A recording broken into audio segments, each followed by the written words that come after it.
Bengaluru police ಆಯುಕ್ತರಿಗೆ DK Suresh ಪತ್ರವನ್ನ ಬರೆದಿದ್ದಾರೆ. ಮಾಜಿ ಸಂಸದ ಡಿಕೆ ಸುರೇಶ್ ಪತ್ರವೊಂದನ್ನು ಬರೆದಿದ್ದಾರೆ. ಬೆಂಗಳೂರಿನ ಪೊಲೀಸ್ ಆಯುಕ್ತರಿಗೆ ಮಾಜಿ ಸಂಸದ ಡಿಕೆ ಸುರೇಶ್ ಅವರು ಪತ್ರವನ್ನ ಬರೆದಿದ್ದಾರೆ. ಐಶ್ವರ್ಯ ವಿರುದ್ಧ ಕಾನೂನು ಕ್ರಮ ಜರುಗಿಸುವಂತೆ ಪತ್ರದಲ್ಲಿ ಉಲ್ಲೇಖಿಸಿದ್ದಾರೆ ಡಿಕೆ ಸುರೇಶ್.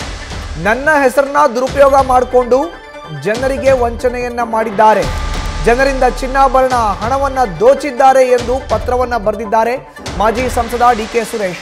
ಐಶ್ವರ್ಯ ವಿರುದ್ಧ ತನಿಖೆ ನಡೆಸಿ ಕಾನೂನು ಕ್ರಮವನ್ನ ಕೈಗೊಳ್ಳಿ, ಮುಂದೆ ಇಂತಹ ಅನ್ಯಾಯವಾಗದಂತೆ ಕ್ರಮ ಕೈಗೊಳ್ಳಲು ಪತ್ರದಲ್ಲಿ ಮನವಿಯನ್ನ ಮಾಡಿದ್ದಾರೆ ಮಾಜಿ ಸಂಸದ ಡಿಕೆ ಸುರೇಶ್. ಪತ್ರದ ಕಾಪಿ ಕೂಡ ನ್ಯೂಸ್ ಫಸ್ಟ್ಗೆ ಲಭ್ಯ ಆಗಿದೆ.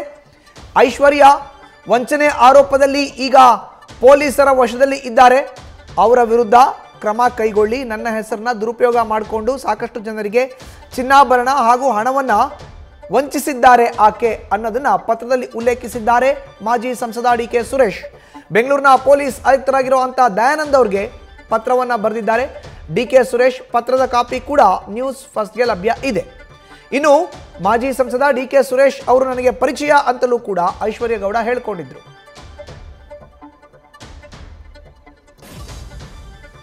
ಹೆಚ್ಚಿನ ಮಾಹಿತಿ ನೀಡ್ತಾರೆ ನಮ್ಮ ಪ್ರತಿನಿಧಿ ಶಿವು ನೇರ ಸಂಪರ್ಕಕ್ಕೆ ಜಾಯಿನ್ ಆಗಿದ್ದಾರೆ. ಶಿವು, ನಾವೀಗಾಗಲೇ ನೋಡಿದ್ವಿ ಐಶ್ವರ್ಯ ಗೌಡರ ಅಸಲಿ ಮುಖವನ್ನ. ಈಗ ಅವರು ಪೊಲೀಸರ ಬಂಧನದಲ್ಲಿ ಇದ್ದಾರೆ. ಮತ್ತೊಂದು ಡೆವಲಪ್ಮೆಂಟ್ ಅಂದ್ರೆ ಈಗ ಮಾಜಿ ಸಂಸದ ಡಿಕೆ ಸುರೇಶ್ ಅವರು ಪತ್ರವನ್ನ ಬರೆದಿರುವಂತದ್ದು ಪೊಲೀಸ್ ಕಮಿಷನರ್ಗೆ. ಶಿವು, ಖಂಡಿತವಾಗಿ ಮಧುಸೂದನ್, ಐಶ್ವರ್ಯ ಗೌಡ ವಂಚನೆ ಪ್ರಕರಣ ಸಂದರ್ಭದಲ್ಲಿ ಪ್ರಮುಖವಾಗಿ ಡಿಕೆ ಸುರೇಶ್ ಅವರ ತಂಗಿ ಎಂಬತಕ್ಕಂಥ ಹೆಸರನ್ನು ಕೂಡ ಹೇಳಿಕೊಂಡು ಈ ರೀತಿ ವಂಚನೆ ಮಾಡಿದ್ರು ಎಂಬತಕ್ಕಂಥ ಮಾಹಿತಿ ಪೊಲೀಸರಿಗೆ ಲಭ್ಯವಾಗಿತ್ತು.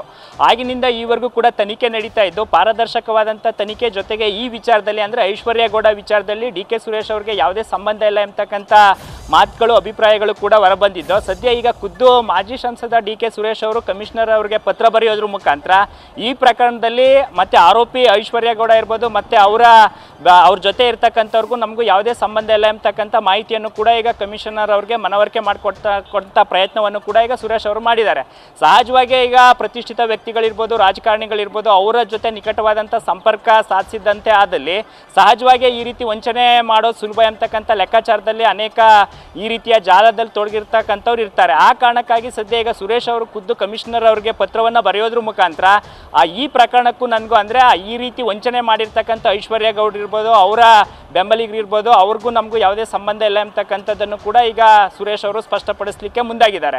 ಹಾಗಾಗಿ ಈ ರೀತಿಯ ತಮ್ಮ ಹೆಸರನ್ನು ದುರ್ಬಳಕೆ ಮಾಡಿಕೊಂಡು ಹಣ ಇರ್ಬೋದು ಮತ್ತು ಜ್ಯುವೆಲರಿ ಶಾಪ್ನಲ್ಲಿ ತಮ್ಮ ಹೆಸರನ್ನು ಹೇಳ್ಕೊಂಡಿರ್ತಕ್ಕಂಥ ವಿಚಾರ ಕುರಿತಂತೆ ನಿಷ್ಪಕ್ಷಪಾತ ತನಿಖೆ ಜೊತೆಗೆ ಸೂಕ್ತ ಕಾನೂನು ಕ್ರಮಕ್ಕೂ ಕೂಡ ಸುರೇಶ್ ಅವರು ಆಗ್ರಹಿಸಿದವರ ಜೊತೆಗೆ ಸಾರ್ವಜನಿಕರಿಗೆ ಈ ರೀತಿ ತೊಂದರೆಗಳಾಗಬಾರ್ದು, ಅಂದರೆ ಪ್ರತಿಷ್ಠಿತ ವ್ಯಕ್ತಿಗಳಿರ್ಬೋದು, ರಾಜಕಾರಣಿಗಳ ಹೆಸರನ್ನು ದುರುಪಯೋಗ ಆಗ್ತಾ ಇರೋದ್ರ ಬಗ್ಗೆನೂ ಕೂಡ ಕಮಿಷನರ್ ಅವರು ಗಮನ ಹರಿಸಬೇಕು ಎಂಬತಕ್ಕಂಥ ಅಂಶವನ್ನು ಕೂಡ ಪತ್ರದಲ್ಲಿ ಉಲ್ಲೇಖ ಮಾಡಿದ್ದಾರೆ. ಹಾಗಾಗಿ ಸದ್ಯ ಈಗ ಪೊಲೀಸರು ಯಾವ ರೀತಿ ತನಿಖೆ ಮಾಡ್ತಾರೆ, ಯಾರ್ಯಾರ ಸುರೇಶ್ ಸೇರಿದಂತೆ ಇತರ ರಾಜಕಾರಣಿಗಳಿರ್ಬೋದು, ಪ್ರತಿಷ್ಠಿತ ವ್ಯಕ್ತಿಗಳ ಹೆಸರನ್ನು ಏನಾದರೂ ದುರ್ಬಳಕೆ ಮಾಡ್ಕೊಂಡಿದ್ದಾರೆ ಎಂಬತಕ್ಕಂಥ ಆಯಾಮದಲ್ಲಿ ಪೊಲೀಸರು ತನಿಖೆ ಮಾಡ್ತಾರೆ.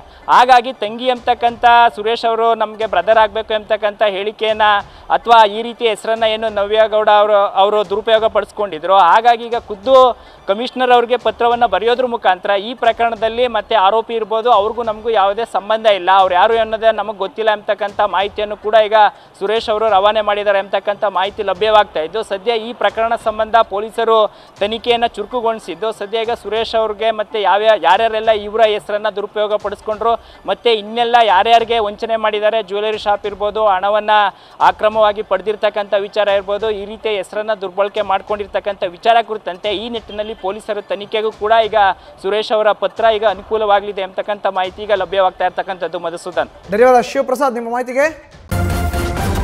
ನ್ಯೂಸ್ ಫಸ್ಟ್ ನಿರ್ಭೀತಿಯಿಂದ ನಿಮ್ಮ ಪರವಾಗಿ.